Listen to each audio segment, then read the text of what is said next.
Hello दोस्तों, आपका स्वागत है त्रिशक्ति एकेडमी में। और आज हम डिस्कस करेंगे Uttarakhand BTech lateral entry admission 2023-24 के बारे में। स्टूडेंट, बहुत समय से आप लोगों के मैसेज आ रहे थे कि उत्तराखंड बीटेक लेटरल एंट्री में इस बार ऑनलाइन आपको टेस्ट देना पड़ेगा पिछली बार की तरह, या मेरिट के आधार पर आपका सिलेक्शन होगा। तो स्टूडेंट, इस बार उत्तराखंड टेक्निकल यूनिवर्सिटी ने जो है काउंसलिंग कराने का निश्चय किया है। सीधा एग्ज़ाम नहीं होगा, आपका सिलेक्शन जो है मेरिट के आधार पर होगा। यानी मेरिट बनाई जाएगी और मेरिट के आधार पर जो आपके मार्क्स होंगे उसके आधार पर आपको क्या मिलेगा, एडमिशन मिलेगा बीटेक कॉलेजेस में, चाहे वो गवर्नमेंट कॉलेज हो चाहे वो प्राइवेट कॉलेज हो। तो स्टूडेंट, इसमें वीडियो में आपको मैं कंप्लीट इन्फॉर्मेशन दूंगा, क्योंकि काउंसलिंग जो है स्टार्ट हो चुकी है 30 मई से, और फेज़ जो है 1 है काउंसलिंग का, जो प्रथम चरण है वो 3 तारीख तक आपका काउंसलिंग है। तो स्टूडेंट, अभी आपके पास टाइम है, आप जो है काउंसलिंग कर सकते हैं।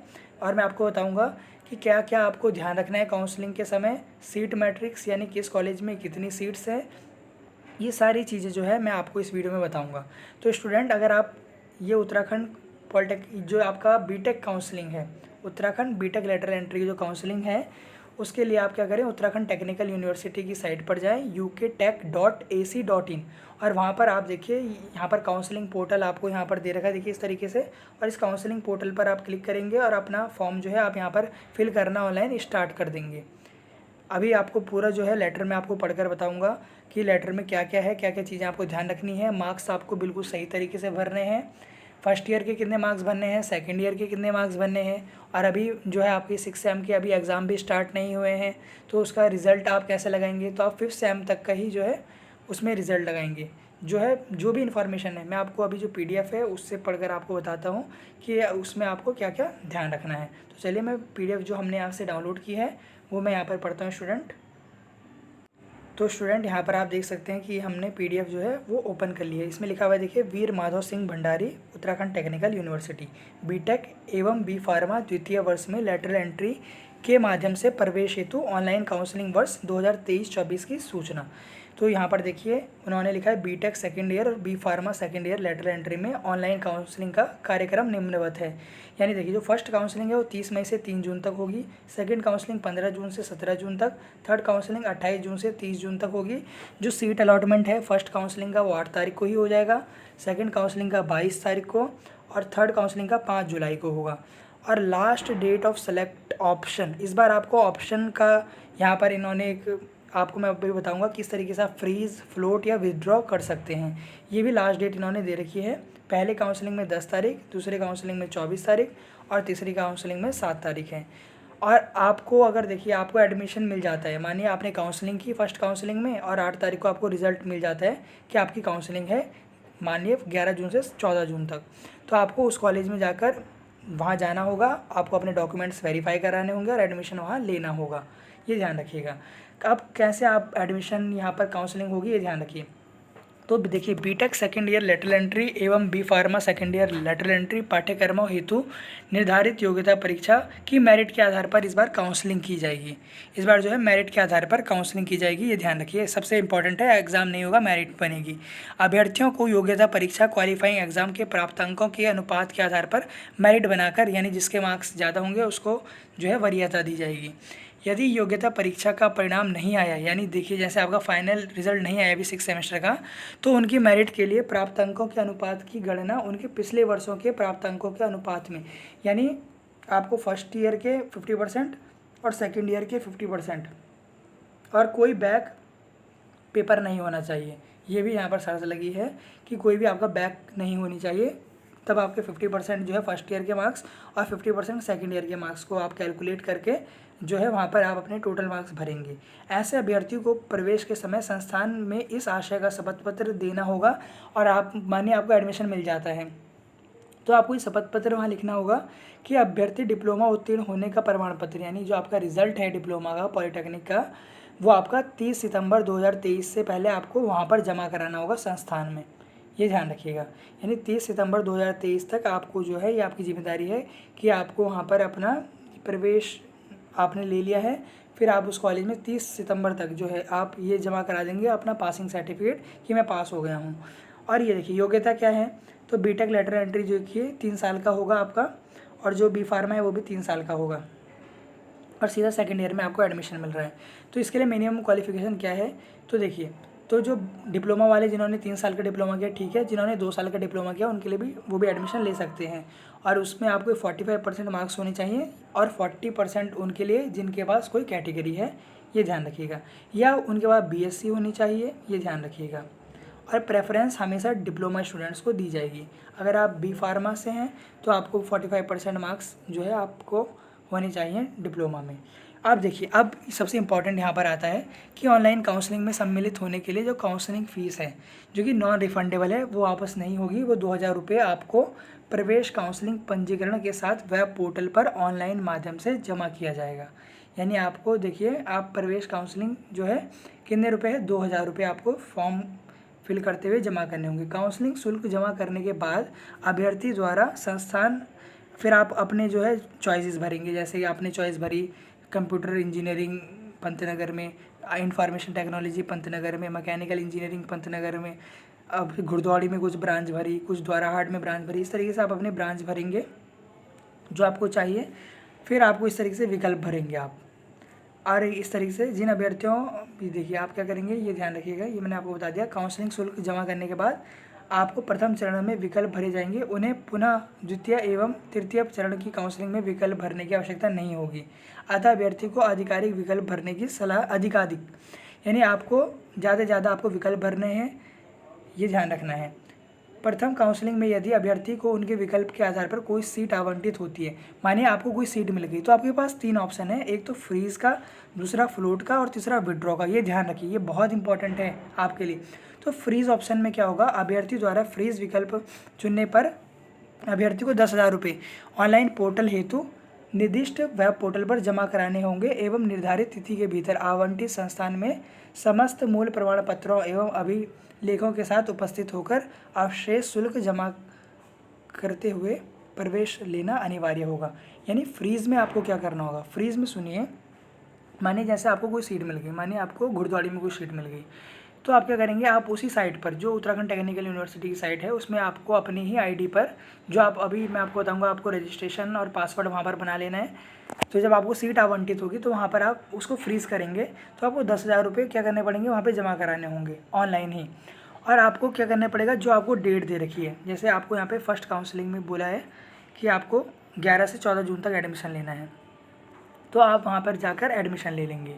यदि कोई अभ्यर्थी फ्रीज विकल्प चुनने के बाद पुनः काउंसलिंग में सम्मिलित होता है, मानिए आपने फ्रीज़ कर दिया और एडमिशन भी ले लिया वहाँ जाकर कॉलेज में, और फिर आप जो है पुनः काउंसलिंग में सम्मिलित होना चाहते हैं, तो अभ्यर्थी को फिर दोबारा दूसरी काउंसलिंग में, आगामी काउंसलिंग में दोबारा पंजीकरण करना होगा, और काउंसलिंग फ़ीस 2,000 रुपये जमा करनी होगी, और फिर नए विकल्प भरने होंगे।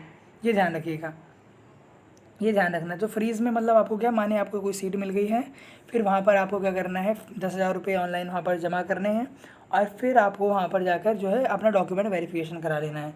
और अगर फ्रीज़ करने के बाद भी आप चाहते हैं कि आप दूसरी काउंसलिंग में पार्टिसिपेट करना चाहते हैं, तो आपको नए तरीके से फिर 2,000 रुपये जमा करने होंगे, फिर वही चीज़ आपको करनी होगी। फिर दूसरा ऑप्शन है फ्लोट का। फ्लोट में क्या होगा, अभ्यर्थी द्वारा फ्लोट विकल्प चुनने पर भी अभ्यर्थी को 10,000 रुपये ऑनलाइन जमा करने होंगे एवं बेहतर भरे हुए विकल्पों में से आवंटित विकल्प से ऊपर पर के विकल्प की सीट आवंटन के लिए द्वितीय काउंसलिंग में सीट आवंटन की प्रतीक्षा करनी होगी। यानी फ्लोट में क्या होगा, आपको वहाँ जाकर एडमिशन नहीं लेना होगा, यानी आप सेकंड काउंसलिंग का जो रिज़ल्ट होगा उसका वेट करेंगे। यदि अभ्यर्थी को द्वितीय काउंसलिंग में बेहतर सीट आवंटित नहीं होती है, तो उसमें उसको पुरानी सीट ही उसकी आवंटित रहेगी। मानिए आपको जैसे गुरुद्वारे में मिला, आपने सेकंड काउंसलिंग कराई और उसमें आप चाहते हैं कि आपको क्या मिल जाए, आपको देखिए यहाँ पर क्या होगा, द्वितीय काउंसलिंग के लिए सीट आवंटन की प्रतीक्षा करनी होगी। फिर सेकंड काउंसलिंग में भरे हुए विकल्पों में से आवंटित विकल्प से ऊपर के विकल्प की सीट, यानी चाहिए आपने जो सीट चाहिए थी वो आपको नहीं मिली, तो आप क्या करेंगे, 10,000 रुपये वहाँ पर सबमिट करेंगे, और 10,000 रुपये सबमिट करने के बाद आपको क्या करना होगा, जो सेकंड काउंसलिंग होगी, आपने एक बार चॉइस भर दी, फिर आपको इसमें सेकंड चॉइस भरने नहीं दी जाएगी। जो आपको उसके ऊपर वाला कॉलेज है, तो अगर वो आपको मिलना होगा तो सेकंड काउंसलिंग में अगर वो मिलेगा तो ठीक है, और अगर नहीं मिला तो फिर तृतीय काउंसलिंग के सीट आवंटन की प्रतीक्षा करनी होगी। यदि अभ्यर्थी को तृतीय काउंसलिंग में भी बेहतर सीट आवंटित नहीं होती है, तो उसकी जो पहली सीट थी जो उसको मिली थी, तो पुरानी सीट ही आवंटित रहेगी एवं अभ्यर्थी को वहाँ पर जाकर जो डेट दी गई है उसके अंदर आपको वहाँ पर एडमिशन लेना होगा, ये ध्यान रखिएगा। और उसके बाद सीट अपने आप क्या हो जाएगी, फ्रीज़ हो जाएगी, फ्रीज़ हो जाएगी। सीट फ्रीज़ करने पर अभ्यर्थी को निर्धारित तिथि के भीतर क्या करना पड़ेगा, वहाँ प्रवेश लेना होगा। तीसरा है विड्रॉ।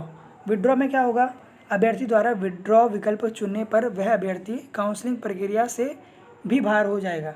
विड्रॉ अगर आप करेंगे तो ऐसे अभ्यर्थी द्वारा अगली काउंसलिंग में प्रतिभाग करने के लिए फिर 2000 रुपये देने होंगे। मानिए अगर आप क्या करते हैं स्टूडेंट, सिंपल है, 3 आपके पास ऑप्शन है। पहला, अगर आपको कोई सीट मिल जाती है, और सीट मिल जाती है, पहला मैं आपको बता रहा हूँ, सीट मिल जाती है और आप उसे फ्रीज़ कर लेते हैं, 10,000 रुपये जमा कर लेते हैं, फ्रीज़ कर लेते हैं। इसका मतलब क्या है, आप वहाँ जाकर एडमिशन ले लेते हैं, एडमिशन ले लेते हैं। ये पहली चीज़ हो गई। दूसरी चीज़, आप फ्लोट करते हैं। फ्लोट मतलब आपने 10,000 रुपये जमा किए और आपको सीट मिल रखी है गुरुद्वारे में। मानिए गुरुद्वारे में आपको सीट मिल गई, तो आपको वहाँ जाकर अपने कागज़ अभी जमा करने की ज़रूरत नहीं है, आपको सेकंड काउंसलिंग का वेट करना है। तो आपको मानिए जो आपने फर्स्ट प्रेफरेंस भरी है ऊपर, आपको वो नहीं मिली है, तो अगर मानिए आपको मिल जाती है तो फिर आपको जो है फ्रीज़ करना पड़ेगा। अगर आपको सेकंड में भी नहीं मिलती है तो थर्ड का आपको वेट करना है। तो फिर थर्ड में जो आपको मिलेगी, फिर आपको अगर मानिए थर्ड में भी नहीं मिली तो आपको पहली वाली तो आपको मिलेगी ही, जो आपको सबसे पहले कॉलेज मिला था वो आपको फिर वहाँ पर जो निर्धारित डेट होंगी उनके अंदर जाकर आपको क्या कर लेना है, एडमिशन ले लेना है। थर्ड में क्या है, विड्रॉ कर लेना है। यानी मानिए जैसे आपने फर्स्ट काउंसलिंग की और आपको मानिए जैसे कोई सीट वहाँ पर आपको नहीं मिली तो आप क्या करेंगे, दोबारा से फिर काउंसलिंग करेंगे, सेकंड काउंसलिंग, ये ध्यान रखिएगा। फिर आपको सेकंड काउंसलिंग करानी होगी, ये ध्यान रखिएगा। फिर है प्रथम तथा द्वितीय काउंसलिंग में यदि अभ्यर्थी को उनके विकल्प के आधार पर कोई सीट आवंटित नहीं होती है तो उस स्थिति में अभ्यर्थी को आगामी काउंसलिंग में प्रतिभाग करने हेतु कोई शुल्क नहीं देना होगा। ये सबसे इम्पॉर्टेंट पॉइंट है, ये सबसे इम्पॉर्टेंट पॉइंट है। ये देखिए, ये सबसे इम्पॉर्टेंट है, मैं इसको यहाँ पर हाईलाइट करूँगा कि मानिए जैसे आपको फर्स्ट और सेकंड काउंसलिंग में कोई सीट नहीं मिली तो आपको क्या करना होगा, ये ध्यान रखिए। सबसे इम्पॉर्टेंट पॉइंट है ये जो पॉइंट है ये बहुत इंपॉर्टेंट है, वेरी इंपॉर्टेंट पॉइंट। अगर आपको माने फर्स्ट काउंसलिंग में भी सीट नहीं मिली, सेकंड काउंसलिंग में भी सीट नहीं मिली, तो क्या आपको बार बार पैसे देने पड़ेंगे? नहीं देने पड़ेंगे स्टूडेंट। आपको जो आपने एक बार पैसे दे दिए ठीक है, तो आप सेकंड काउंसलिंग में भी पार्टिसिपेट कर सकते हैं। आपको आगामी काउंसलिंग में प्रतिभाग करने के लिए कोई शुल्क नहीं देना होगा, ये ध्यान रखिएगा। ऑनलाइन काउंसलिंग में संबंधित समस्त जानकारी के लिए आप ukTech.ac.in पर आपको सभी जानकारी विश्वविद्यालय की वेबसाइट पर उपलब्ध रहेंगी, ये ध्यान रखिएगा।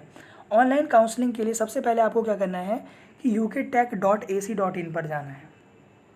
ये देखिए, मैं एक एक पॉइंट पर आपको यहाँ पर बताता रहूँगा कि सबसे पहले आपको क्या करना है, आपको ukTech.ac.in पर लॉगिन आईडी और पासवर्ड बनाकर रजिस्ट्रेशन करना है। अभ्यर्थी वेबसाइट पर रजिस्ट्रेशन एवं पासवर्ड बनाते समय अपना संपूर्ण विवरण ध्यानपूर्वक चेक करें, यानी सही तरीके से आपको इन्फॉर्मेशन लिखनी है रजिस्ट्रेशन करते समय, ये ध्यान रखिएगा। रजिस्ट्रेशन में अभ्यर्थी जो सूचना भरेगा, अभ्यर्थी के पास प्रवेश के समय संबंधित परिवहन पत्र होने अनिवार्य होंगे। यानी आपने जो इन्फॉर्मेशन भरी है, अगर आपकी कोई कैटेगरी है तो जब आप एडमिशन होंगे तो उस समय आपको जितने भी डॉक्यूमेंट आप वहाँ पर डालेंगे रजिस्ट्रेशन के समय, वो आपको वहाँ पर होने चाहिए, ये ध्यान रखिएगा। संस्थान ब्रांच आवंटन की जानकारी के लिए अभ्यर्थी निर्धारित तिथि के दौरान वेबसाइट पर, मानिए जैसे कि आज आपका सीट अलॉटमेंट होना है तो उस दिन आप अपने सीट अलॉटमेंट आप वहाँ पर जाएंगे वेबसाइट पर। मानिए जैसे आपको कोई भी कॉलेज मिल गया, मानिए द्वाराहाट मिल गया, तो आपको वहाँ पर जाकर क्या होगा, अलॉटमेंट लेटर आपको प्रिंट करना होगा। अभ्यर्थी आवंटन संस्थान में निर्धारित अंतिम तिथि पर जाकर और सब चीज़ की फ़ोटोकॉपी ले जाए, 2 फोटो के साथ उपस्थित होंगे। सभी प्रमाण पत्र और 2 फोटो के साथ उपस्थित होंगे। अभ्यर्थी द्वारा प्रमाण पत्र के सत्यापन हेतु आवंटित संस्थान द्वारा जारी दिशा निर्देशों का भी पालन करना होगा। यानी जो आपके डॉक्यूमेंट वेरिफिकेशन है उसके लिए आपको जो है कॉलेज की बात माननी पड़ेगी जहाँ भी आपका एडमिशन होगा। लेटर एंट्री पाठ्यक्रम में प्रवेश हेतु उत्तराखंड का मूल निवासी होना अनिवार्य है एवं पाठ्यक्रम उत्तराखंड से ही होना चाहिए। अभ्यर्थी को आरक्षित सीटों में प्रवेश के लिए स्थायी निवास प्रमाण पत्र प्रस्तुत करना होगा। अगर आपके पास डोमिसाइल नहीं है तो आप देखिए एडमिशन के लिए आप जो है एलिजिबल नहीं है। ये सबसे इम्पॉर्टेंट पॉइंट है जो मैं आपको बता रहा हूँ, ये सबसे इम्पॉर्टेंट पॉइंट है। देखिए यहाँ पर ये वाला, ये जो इम्पॉर्टेंट पॉइंट है कि लेटर एंट्री पाठ्यक्रम में प्रवेश हेतु आपको उत्तराखंड का जो मूल निवासी होना अनिवार्य है और यहाँ से आपको पॉलिटेक्निक भी पास होना चाहिए, ये ध्यान रखिएगा। और आपकी अगर आपकी कोई कैटेगरी वगैरह है तो उसके लिए आपके पास सर्टिफिकेट भी होने चाहिए। तो ये आपके पूरे जो हैं इम्पॉर्टेंट इन्फॉर्मेशन है। 3 राउंड में आपकी काउंसलिंग होगी, ये ध्यान रखिएगा। और ऑनलाइन आप अगर आपको कोई क्वेरी आती है तो आप इन नंबर पर भी कॉल कर सकते हैं, ये नंबर दे रखे हैं यहाँ पर। और इनकी जो काउंसलिंग की जो वेबसाइट है वो भी मैं आपको यहाँ पर हाईलाइट कर देता हूँ। देखिए जो काउंसलिंग की जो वेबसाइट है वो आपकी ये है UKTech डॉट, ये देखिए ये आपकी काउंसलिंग की वेबसाइट है।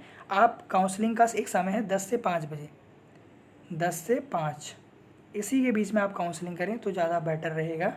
आप पूरी वीडियो देखिए सबसे पहले 10 से 5, क्योंकि पूरी वीडियो में मैंने आपको डिटेल में इसको सब आपको बताया है, ये ध्यान रखिएगा।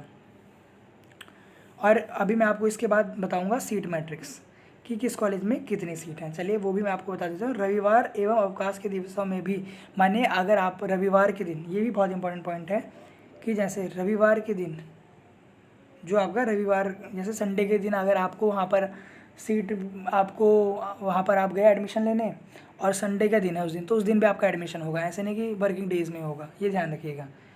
तो ये आपको इन्फॉर्मेशन मैंने दे दी। अब आपको एक बार सीट मैट्रिक्स दिखा देता हूँ कि गवर्नमेंट कॉलेज में कितनी कितनी सीट हैं। तो स्टूडेंट यहाँ पर आप देख सकते हैं कि इंस्टीट्यूट के नेम लिखे हुए हैं और यहाँ पे ब्रांच लिखी हुई है, जैसे कॉलेज ऑफ टेक्नोलॉजी पंतनगर, जो कि सबसे बड़ा कॉलेज है बीटेक का लेटर एंट्री के लिए। तो देखिए उसमें एग्रीकल्चर इंजीनियर है, सिविल इंजीनियरिंग है, कंप्यूटर साइंस इंजीनियरिंग है, computer science and engineering, electrical engineering, electronics and communication engineering, industrial and production information technology, mechanical engineering. तो इसमें सब में लेटर एंट्री में 6 सीट हैं, टोटल मिला के 6 सीट हैं। जनरल के लिए 2 सीट हैं यहाँ पर, वुमेन के लिए 1 सीट है, जनरल वुमेन के लिए, EWS के लिए EWS के लिए 1 सीट है, SC के लिए 1 सीट है, ST के लिए यहाँ पे सीट नहीं है, OBC के लिए 1 सीट है। तो टोटल 6 सीटें इस तरीके से अलग अलग ब्रांच में अलग अलग कैटेगरी के लिए अलग अलग सीटें हैं, ये आप देख सकते हैं। इसी तरीके से आपको जो भी कॉलेज देखना है वो आप यहाँ सीट मैट्रिक्स से देख सकते हैं। सबसे ज़्यादा देखिए यहाँ पे WIT वुमेंस, अगर आप वुमेन हैं तो आपको यहाँ WIT को ज़्यादा प्रेफर करना चाहिए, यहाँ पे ज़्यादा सीटें हैं। और बाकी यहाँ पर गुरदौड़ी में भी लगभग 6 सीटें हैं लगभग, पर किसी किसी ब्रांच में ज़्यादा सीट हैं। ये देखिए सिविल इंजीनियरिंग में यहाँ पर 31 सीटें हैं लेटर एंट्री में, इतनी ज़्यादा सीटें हैं, तो आपको यहाँ एडमिशन मिल सकता है। और मैक्सिमम, और मैकेनिकल में भी यहाँ 21 सीटें हैं गुरदौड़ी में। ये देखिए यहाँ बहुत अच्छी सीट है, केवल पंतनगर ही है ऐसा जहाँ बहुत कम सीटें हैं। यहाँ पर आप देख सकते हैं लेटर एंट्री में इंफॉर्मेशन टेक्नोलॉजी में 4 ही सीटें हैं यहाँ पर। तो देखिए पंतनगर में फ़ाइट ज़्यादा रहेगी, तो आपको ज़्यादा से ज़्यादा चॉइस भरनी है, ज़्यादा से ज़्यादा कॉलेज भरने हैं जिससे आपको सीट मिल जाए। इस बार मेरिट के आधार पर है, बिल्कुल सही इन्फॉर्मेशन भरिएगा, क्योंकि अगर आप गलत इन्फॉर्मेशन भरेंगे तो आपका एडमिशन तुरंत प्रभाव से कैंसिल भी हो सकता है कॉलेज में जाकर, ये ध्यान रखिएगा। तो ये इन्फॉर्मेशन है स्टूडेंट। तो आई होप आपको सभी इन्फॉर्मेशन यहाँ पर मिल गई हुई लेटर एंट्री से रिगार्डेड, जो भी आपका एडमिशन प्रोसीजर है, किस तरीके से आपको काउंसलिंग करनी है, क्या है, ये सब मैंने आपको इस वीडियो में बता दिया है स्टूडेंट। इसके लिए मैं आपसे एक सॉरी कहूँगा, क्योंकि थोड़ा वीडियो लेट हो गया, 1-2 दिन लेट हो गया है, पर कोई बात नहीं, अभी भी आपके पास टाइम है, आप इसको फिल करिए। और कोई भी इन्फॉर्मेशन के लिए जो है आप हमें फॉलो करें, इससे रिलेटेड जो भी इन्फॉर्मेशन होगी हम आपको देते रहेंगे। और आप हमें त्रिशक्ति अकेडमी फेसबुक, इंस्टाग्राम, टेलीग्राम पर फॉलो करें। कोई भी क्वेरी कमेंट करें। बहुत बहुत धन्यवाद स्टूडेंट।